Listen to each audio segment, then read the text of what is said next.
नमस्कार दोस्तों, एक बार फिर से आपको आपके इस YouTube चैनल में आपका स्वागत है। अगर आपने इस चैनल के कुछ वीडियोस देखे हैं, अगर आपको पसंद आए तो कृपया उन्हें लाइक कर दीजिएगा और इस चैनल को सब्सक्राइब जरूर कर दीजिएगा ताकि समय-समय पर आपके समक्ष और भी बेहतरीन वीडियोस बनाने का हमें मौका मिलता रहे। दोस्तों, आज हम कोई जजमेंट को लेकर नहीं आए हैं, एक इम्पोर्टेंट इशू को सामने लेकर आए हैं जो एक लाइव स्ट्रीमिंग से संबंधित है। तो देखिए दोस्तों, आज अक्सर हमें देखने को मिलता है कि बहुत से YouTube चैनल्स में कई प्राइवेट क्रिएटर्स हैं, वो लाइव स्ट्रीम वीडियोस को पब्लिश कर रहे हैं और कोर्ट की प्रोसीडिंग्स को दिखा रहे हैं और साथ में कुछ अपने जो थंबनेल्स हैं वो भी साथ ऐड कर रहे हैं। तो क्या ये सारे जो लाइव स्ट्रीमिंग्स हैं, अदर देन जो ऑनरेबल हाई कोर्ट्स के अलावा जो दूसरे प्राइवेट क्रिएटर्स हैं, जो यूट्यूब चैनल के जो क्रिएटर्स हैं, वो ये अपने जो चैनल्स में लाइव स्ट्रीमिंग वीडियोस दिखाते हैं कोर्ट प्रोसीडिंग्स का, तो वो क्या वो लीगल है कि इल्लीगल है? इस इशू को जानने से पहले हम पहले जान लेंगे कि लाइव स्ट्रीमिंग होता क्या है और इसके जो रूल्स हैं वो क्या कहते हैं।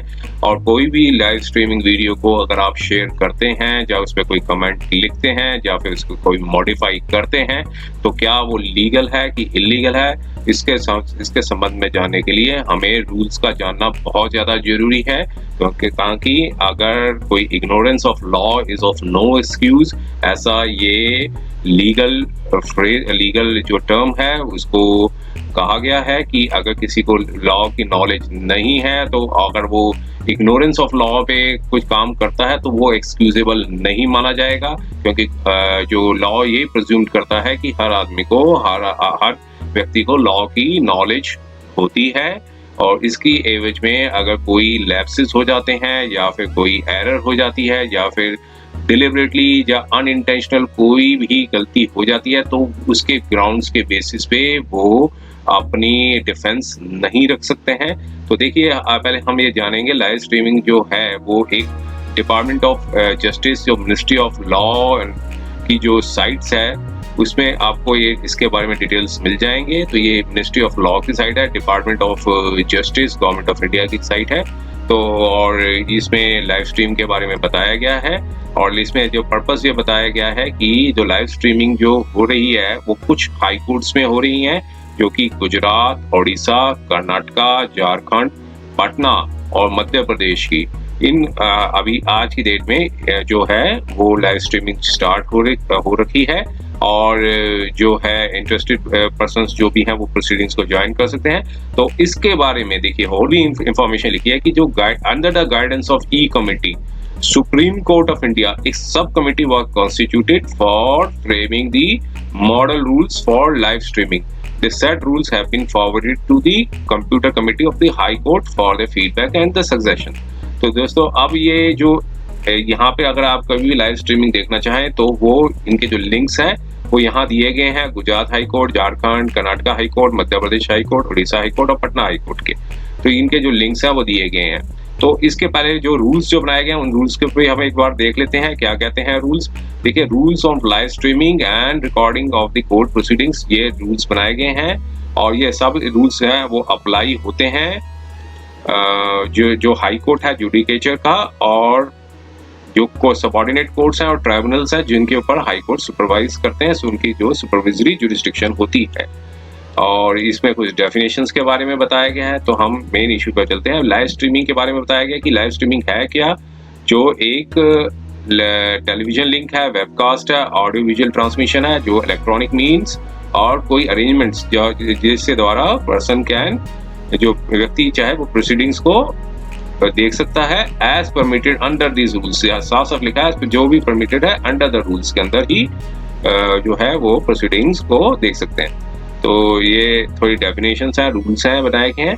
और एक इम्पॉर्टेंट जो इशू है उसको जरूर देखिए, ये live streaming and recording of proceedings जो रूल नंबर 5 है उसके सब रूल्स बनाए गए हैं। तो इसमें सब रूल्स में यही कहा गया है कि subject to the exclusions contained under these rules, all proceedings will be live streamed by the courts। जो कौन कौन सी जो लाइव स्ट्रीमिंग्स के अंदर नहीं डाली गई हैं प्रोसीडिंग्स के अंदर, जो एक मैट्रिमोनियल मैटर्स हैं, जो ट्रांसफर पिटीशंस भी हो गई वो भी लाइव स्ट्रीमिंग्स के अंदर नहीं आएंगी।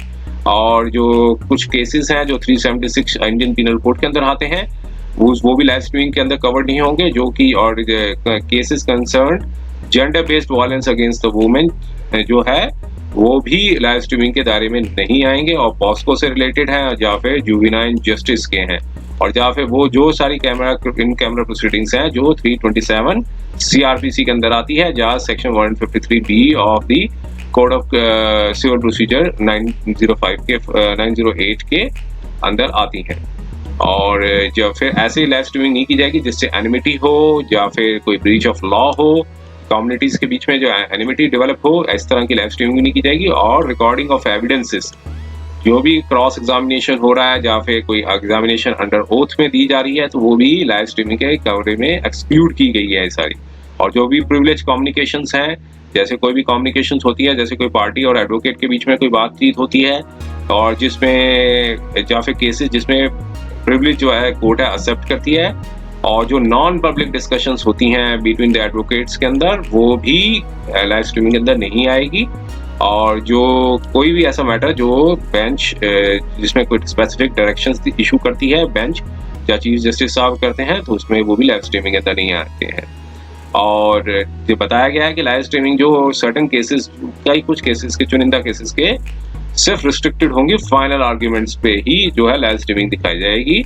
और कोर्ट मास्टर साहब जो रीडर होंगे वो इन्फॉर्म करेंगे पार्टीज को जब भी प्रोसीडिंग चालू होगी और प्रोसीडिंग्स जो है लाइव स्ट्रीम की जा रही है। और अगर उनको कोई ऑब्जेक्शंस है, वो जो ऑब्जेक्शंस होंगी वो भी पार्टी कंसेंट की जो बेंच के सामने समक्ष रखी जाएगी। इसके फॉर्मेट बने हुए हैं ऑब्जेक्शंस के, वो भी शेड्यूल के अंदर दिए गए हैं। और objections to the live streaming जो है वो कोई भी पार्टी अगर रेज करती है वो एक प्रेस्क्राइब्ड फॉर्मेट होंगे, शेड्यूल 1 के अंदर दिया गया, उस फॉर्म को भरेंगे। और जो पर्सन ऑब्जेक्टिंग करते हैं live streaming at latest stage, मान लीजिए कुछ स्टेजेस निकल गई हैं कोर्ट प्रोसीडिंग्स की, अब ऐसी स्टेज आती है जिसमें किसी पार्टी को ऑब्जेक्शन होती है तो वो भी अपनी एक स्पेसिफाइड फॉर्मेट में जो शेड्यूल नंबर 2 के अंदर दे रखा है उस फॉर्म को भर के रीडर साहब को देंगे, जो कि बेंच के समक्ष रखा जाएगा। जो फाइनल डिसीजन होगा लाइव स्ट्रीमिंग का कि इसे अलाउ किया जाए या नहीं किया जाए, या फिर कुछ पोर्शन हो लाइव स्ट्रीमिंग का वो अलाउ किया जाए, ये सब निर्णय जो है बेंच लेगी। और जो बेंच होगी वो ओपन और ट्रांसपेरेंट जुडिशियल प्रोसेस के द्वारा ही लेगी। और इस डिसीजन जो बेंच का जो होगा वो नॉन जस्टिशिएबल होगा। आगे हम देखते हैं इसमें। और तो अब हम इश्यूज पे आते हैं थोड़े से कि जो क्रिमिनल मैटर्स के बारे में बताया कि जो विटनेस की जो एनोनिमिटी, मतलब उनके जो नाम वगैरह जो भी डिटेल्स होंगी जो मेंटेन्स होंगी रिकॉर्डिंग्स में, या फिर उनके कोई डमी नेम दे दिए जाएंगे या फिर फेस मास्किंग कर दिया जाएगा, या पिक्सेलेशन जो एडिटरी जो किए जाते हैं, जो सॉफ्टवेयर्स बने होते हैं वो कोर्ट ही करेगी इसमें। और जो भी ऐसी डायरेक्शन होगी वो कोर्ट है वो डायरेक्शन देगी as per direction by the court. तो ये इसके बारे में बताया गया है। अब हम रिस्ट्रिक्शंस पे जाते हैं थोड़ी सी। उसके बारे में बताया गया कि जो फॉलिंग जो है वो लाइव स्ट्रीमिंग के अंदर नहीं आएगी, जो और सेव नहीं किया जाएगा, उनका आर्काइवल डाटा या ट्रांसक्राइब नहीं होगा। जो भी डिस्कशंस होगी, जजेस जो भी डिस्कशंस करते हैं आपस में, जैसे डबल बेंच बैठी हुई है, अगर जो भी डिस्कशंस करते हैं जज आपस में, वो लाइव स्ट्रीमिंग के अंदर नहीं आएगी। या फिर इंस्ट्रक्शन जो देते हैं जज कि कोई भी एडमिनिस्ट्रेटिव स्टाफ को, जो भी सबऑर्डिनेट स्टाफ होंगे, वो भी लाइव स्ट्रीमिंग के अंदर के कवरेज में नहीं आएगी।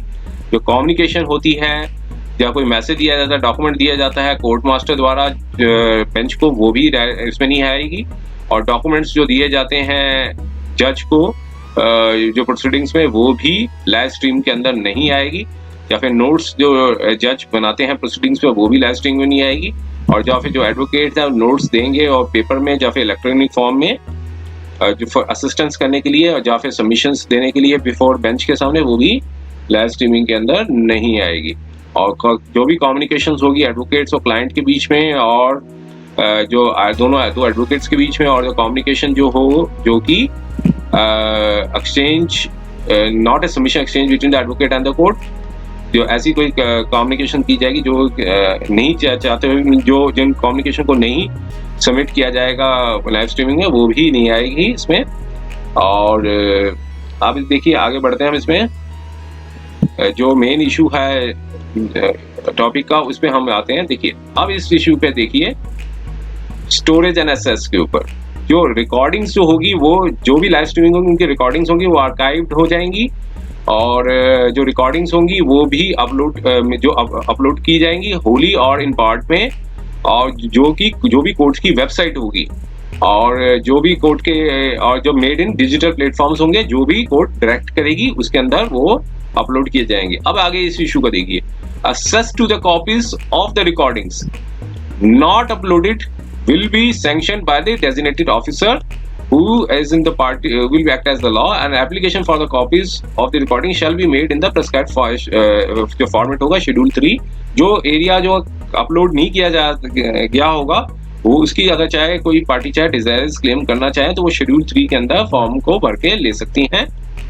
और अब जो देखिए rules relay of proceedings and recordings, इस बहुत इंपॉर्टेंट है जो कि हमारे इस इशू जो वीडियो का जो टॉपिक है उससे बहुत ज्यादा संबंधित है, जिसमें लिखा गया है कि पर्सनल इंफॉर्मेशन जो है date of birth, home address, identity card, bank account number, जो पर्सनल इंफॉर्मेशन जो है या फिर पार्टीज की जो क्लोज रिलेटिव्स की या विटनेस की जो भी है वो डिलीट कर दी जाएगी या फिर म्यूट कर दी जाएगी लाइव स्ट्रीमिंग के दौरान। और जो भी प्रोसीडिंग्स रिले होंगी वो उसके बीच में 10 मिनट्स का जो है वो गैप दिया जाएगा, जो भी डायरेक्शन दी जाती है कोर्ट्स के द्वारा। और जो proceedings and shall and when signals is conclusion for the day.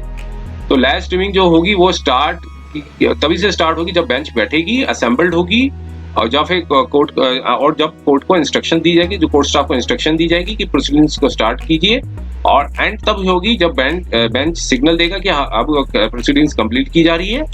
और फिर उसके बाद जो लाइव स्ट्रीमिंग जो होगी वो एक डेजिग्नेटेड वेन्यू पे जो भी डिसाइड करेगी बेंच उस द्वारा की जाएगी। अब रिले ऑफ रिकॉर्डिंग्स पे आया है। फिर इसके बाद हम चलते हैं प्रोहिबिशन। ये इंपॉर्टेंट इशू है, इसको जरूर देखिए, जो हम इस वीडियो का जो मेन टॉपिक है उससे संबंधित है। कि अब ये देखिए ये क्या कहता है, ये रूल क्या कहता है। देखिए no person entity including print and electronic media and social media platforms and other than the authorized person entity shall record, share or disseminate live streaming proceedings or archival data। अब देखिए ये साफ साफ clear हो रहा है, ये rule साफ साफ कहता है कि कोई भी व्यक्ति ऐसा या एंटिटी इंक्लूडिंग प्रिंट मीडिया में हो या इलेक्ट्रॉनिक मीडिया में हो या फिर सोशल मीडिया में आप समझ रहे हैं जो भी सोशल मीडिया के अंदर आते हैं, और other than the authorised person, जब तक जो भी कोर्ट जो ऑथराइज्ड पर्सन होगा वो ही जो है रिकॉर्ड कर सकता है, शेयर कर सकता है और डिसेमिनेट मतलब इंफॉर्मेशन को स्प्रेड कर सकता है। तो ये प्रोविजन वहां पर भी अप्लाई होता है जो भी मैसेजिंग एप्लीकेशंस हैं। और any person entity acting contrary to the provisions will be prosecuted as per the law. अब देखिए अब ये साफ साफ क्लियर हो गया कि कोई भी व्यक्ति इसके विरुद्ध कोई कार्य करता है उसको प्रोसिक्यूट किया जाएगा। जो रूल साफ साफ कह रहा है। और द कोर्ट शिल have the exclusive copyright of the recordings and the archival data. और कोर्ट के पास ही सिर्फ राइट्स हैं, एक्सक्लूसिव राइट्स हैं कॉपीराइट के, और जो भी रिकॉर्डिंग्स की जाती हैं आर्काइवल डाटा में रखी जाएंगी। और साथ में लिखा है any authorised use of live streaming will be punishable as offence under Indian Copyright Act 1957, Information Technology Act 2000 and other provisions of law including the law of contempt। देख लीजिए लॉ साफ कह रहा है कि कोई भी व्यक्ति इसका यूज करता है लाइव स्ट्रीमिंग का उसको पनिश किया जाएगा इंडियन कॉपीराइट एक्ट 1957 के तहत, इंफॉर्मेशन टेक्नोलॉजी एक्ट 2000 और कंटेम्प्ट ऑफ कोर्ट के अंदर इस पर्सन को प्रोसिक्यूट किया जाएगा। और any party or litigant assessing the live streaming will be bound by these rules।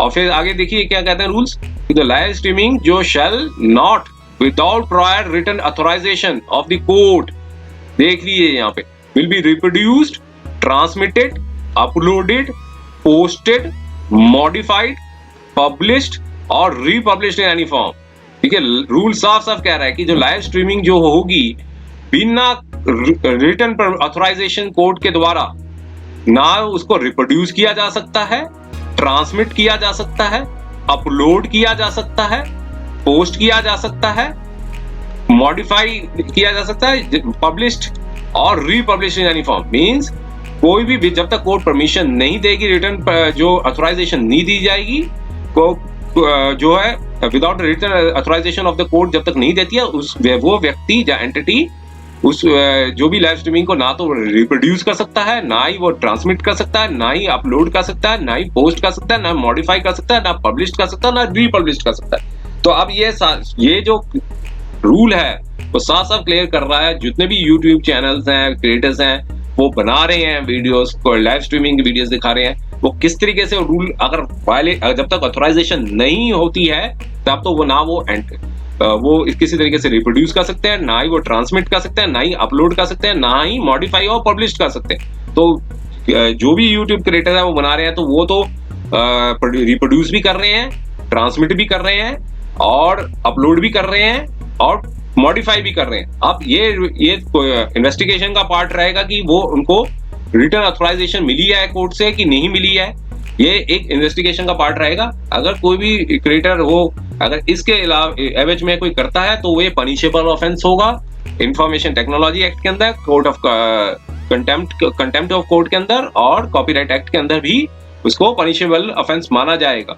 और इवन शेयर भी जो कर रहे हैं उसको भी आप ध्यान से देखिएगा कि जब तक आगे देखिए ये लिखा है, the use of authorised recordings in any original forms may be permitted by the court in order to disseminate news and for training, academic and educational purpose. तो सिर्फ जो है वो कोर्ट के द्वारा ही परमिशन दी जाएगी। उसकी जैसे कोई न्यूज में दिखाना है तो वहां दिखाई जा सकती है, या ट्रेनिंग के पर्पस के लिए, या एकेडमिक, जब कोई ट्रेनिंग चलती है, किसी एकेडमिक ट्रेनिंग चल रही है, गवर्नमेंट की कोई एकेडमिक ट्रेनिंग, वहां दिखाया जा सकता है। तो इस साथ आगे ये भी कहा गया इसमें कि ऑथराइज्ड रिकॉर्डिंग जो होगी वो उसको भी, मान लीजिए कोर्ट जितना भी प्रोवाइड करती है उसको भी आगे एडिट या प्रोसेस नहीं कर सकती है। जिस फॉर्म में देगी कोर्ट तो उसी फॉर्म में एजुकेशन पर्पस के लिए या फिर ट्रेनिंग पर्पस के लिए उसी फॉर्म में रखना होगा। उसको कोई मॉडिफाई, छेड़छाड़ करने का कोई राइट नहीं बनेगा, नहीं रिप्रोड्यूस करने का राइट बनेगा। तो such recordings will not be used for commercial, promotional और एडवर्टाइजिंग एनी फॉर्म। तो देखिए आप जो क्रिएटर्स जो बना रहे हैं वीडियोस, वो कमर्शियल फॉर्म में है कि नहीं है, ये भी इन्वेस्टिगेशन का पार्ट है। लेकिन एडवर्टाइज कर रहे हैं, प्रमोशन कर रहे हैं, तो ये सब किस तरह से वायलेट हो रहा है कि नहीं हो रहा है, ये सब इन्वेस्टिगेशन का पार्ट रहेगा। लेकिन जो रूल्स कह रहे हैं, रूल्स के अकॉर्डिंगली ही चलना चाहिए। और फिर आगे देखिए, तो no person shall use a recording device for recording or for transcribing the proceedings other than those authorized by the court। तो सारा काम जो है वो कोर्ट के ऊपर ही डाल दिया गया है। कोर्ट जब तक परमिशन नहीं देगी या फिर रिटर्न ऑथराइजेशन नहीं देगी, उसके बाद ही जो भी है वो किया जा सकता है। तो ये था मेन मकसद था वीडियो बनाने का। उसका ये कुछ वो भी बता रखे हैं, जो शेड्यूल के अंदर जो फॉर्मेट बना रखे हैं वो ऑब्जेक्शंस देने हों, शेड्यूल 1 के अंदर है ऑब्जेक्शन, अगर सब्सिक्वेंट प्रोसीडिंग्स में ऑब्जेक्शन देना हो वो कुछ शेड्यूल नंबर 2 में दे रखा है। और जो है फॉर्मेट है कि जो फिर कॉपीज चाहिए जो आर्काइवल डाटा में, वो फॉर्म नंबर जो शेड्यूल नंबर 3 में बता रखा है, जो कि रूल 7.3 के से जो है उसको रेफर किया गया। तो उम्मीद है ये वीडियो बनाने का मकसद सिर्फ यही था कि सही इंफॉर्मेशन जो है वो प्रोवाइड कराई जा सके। उम्मीद है ये वीडियो आपको पसंद आया होगा। अगर ये वीडियो पसंद आया तो कृपया से लाइक कर दीजिएगा और इस चैनल को सब्सक्राइब जरूर कर दीजिएगा, ताकि समय समय पर आपके समक्ष और भी बेहतरीन वीडियोस बनाने का हमें मौका मिलता रहे। समय देने के लिए बहुत बहुत धन्यवाद।